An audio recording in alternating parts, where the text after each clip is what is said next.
നിയമസഭാ തെരഞ്ഞെടുപ്പിൽ ചലച്ചിത്ര മേഖലയിൽ നിന്ന് കൂടുതൽ പേരെ രംഗത്തിറക്കാൻ ബി.ജെ.പി.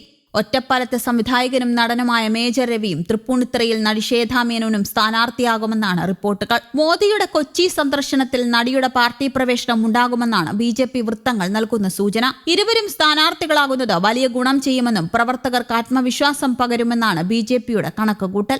ഉണ്ണി മുകുന്ദൻ, കൃഷ്ണകുമാർ എന്നിവരും ബി.ജെ.പി. സ്ഥാനാർത്ഥികളുടെ സാധ്യതാ പട്ടികയിൽ ഇടം പിടിച്ചിട്ടുണ്ട്. പ്രധാനമന്ത്രിയുടെ സന്ദർശനത്തിന് മുൻപായി എൻ.ഡി.എ വിപുലീകരിക്കാനും പ്രമുഖരെ പാർട്ടിയിലെത്തിക്കാനുമാണ് ബി.ജെ.പിയുടെ നീക്കം. മോദിയുടെ സന്ദർശനത്തോടെ നിയമസഭാ തെരഞ്ഞെടുപ്പ് പ്രചാരണത്തിന് ബി.ജെ.പി. തുടക്കമിടും. മധ്യകേരളത്തിൽ എൻ.ഡി.എയുടെ കരുത്ത് പ്രകടമാക്കുന്നത് കൂടിയാകും മോദി പങ്കെടുക്കുന്ന റാലി. സാമുദായിക നേതാക്കളുമായി മോദി കൂടിക്കാഴ്ച നടത്തുന്നത് ആലോചനയിലുണ്ട്. 2020യുടെ വരവോടെ മധ്യകേരളത്തിൽ ബി.ജെ.പി. വലിയ പ്രതീക്ഷയാണ് വെച്ചു പുലർത്തുന്നത്. എൻ.ഡി.എയിലേക്ക് കൂടുതൽ പാർട്ടികളെ മോദിയുടെ സന്ദർശനത്തിന് മുൻപെത്തിക്കാനുള്ള അണിയറ നീക്കം സജീവമാണ്. മറ്റു പാർട്ടികളിൽ നിന്നുള്ള നേതാക്കളെ അടക്കം പ്രമുഖരെ ബി.ജെ.പിയിൽ എത്തിക്കാനും കരുനീക്കം നടക്കുന്നു. മോദി എൻ.ഡി.എ പൊതുസമ്മേളനത്തെ അഭിസംബോധന ചെയ്യും. ബി.ജെ.പി. പ്രകടന പത്രിക പുറത്തിറക്കും. 52 മണ്ഡലങ്ങളിലെ പട്ടിക സംസ്ഥാന നേതൃത്വം കേന്ദ്ര ഘടകത്തിന് കൈമാറിയിട്ടുണ്ട്. Nemom Rajeev Chandrasekhar, Kazhakkoottam V Muraleedharan, Kattakada P K. Krishnadas, Attingal G S. Ashanath, Thiruvananthapuram Karamana Jayan, G. Krishnakumar, Rajasekharan Nair, Kollam Prasanth, Chathannoor B Gopakumar, കരുനാഗപ്പള്ളിയിൽ ജിതിൻ ദേവ്,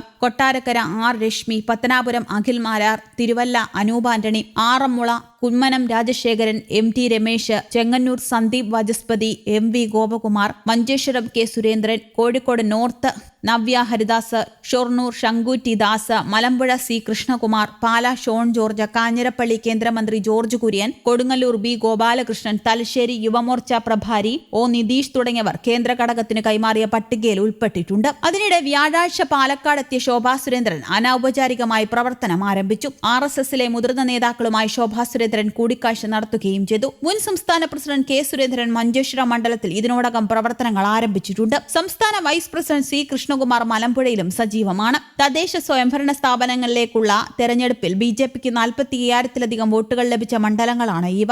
അതേസമയം പ്രധാനമന്ത്രി നരേന്ദ്രമോദിയുടെ കേരള സന്ദർശനം മാർച്ച് 11 നടക്കും. മാർച്ച് 6 നടക്കുമെന്ന് നേരത്തെ അറിയിച്ച സന്ദർശനമാണ് 11ലേക്ക് മാറ്റിയത് എന്ന് ബി.ജെ.പി. വൃത്തങ്ങൾ പറഞ്ഞു. അന്ന് വൈകിട്ട് 5 കലൂർ രാജ്യാന്തര സ്റ്റേഡിയത്തിന് മുൻപിൽ അദ്ദേഹം എൻ.ഡി.എ പൊതുസമ്മേളനത്തെ അഭിസംബോധന ചെയ്യും. നിയമസഭാ തെരഞ്ഞെടുപ്പിനുള്ള ബി.ജെ.പി. പ്രകടന പത്രിക അദ്ദേഹം പുറത്തിറക്കും. വൈകിട്ട് 7 മറൈൻ ഡ്രൈവിൽ അഖില കേരള ധീവരസഭയുടെ സുവർണ ജൂബിലി സമ്മേളനം പ്രധാനമന്ത്രി ഉദ്ഘാടനം ചെയ്യും. വിവിധ റെയിൽവേ പദ്ധതികളുടെ ഉദ്ഘാടനവും പ്രവൃത്തി ഉദ്ഘാടനവും പ്രധാനമന്ത്രി ഈ സന്ദർശനത്തിനിടെ നിർവഹിച്ചേക്കും. സംസ്ഥാനത്ത് അമൃത് ഭാരത് പദ്ധതി അടക്കം നവീകരിച്ച സ്റ്റേഷനുകളുടെ ഉദ്ഘാടനവും ഇതിൽപ്പെടും. റെയിൽവേ പദ്ധതികളുടെ സുപ്രധാന പ്രഖ്യാപനവും പ്രധാനമന്ത്രി നടത്തുമെന്ന് സൂചനയുണ്ട്. പ്രധാനമന്ത്രിയുടെ സന്ദർശനത്തിന്റെ ഭാഗമായി വിവിധ പദ്ധതികളുടെ ഉദ്ഘാടനത്തിനൊരുങ്ങാൻ റെയിൽവേക്ക് നേരത്തെ നിർദ്ദേശം ലഭിച്ചിരുന്നു. അതിനിടെ 2030 തിരുവനന്തപുരത്തെ രാജ്യത്തെ ഏറ്റവും മികച്ച നഗരമാക്കുമെന്ന് ബി.ജെ.പിയുടെ ബജറ്റ് പ്രഖ്യാപനത്തിൽ പറഞ്ഞിരുന്നു. 2035 ലോകത്തിലെ ഏറ്റവും മികച്ച നഗരസഭയായി തിരുവനന്തപുരം മാറും. തിരുവനന്തപുരത്തിന്റെ മാത്രമല്ല കേരളത്തിന്റെ വളർച്ചയ്ക്കും വികസനത്തിനും ഉതകുന്ന പ്രവർത്തനമാണ് ലക്ഷ്യമിടുന്നത്. കേന്ദ്ര സർക്കാർ പദ്ധതികൾ പരമാവധി നഗരസഭയിൽ നടപ്പിലാക്കുമെന്ന്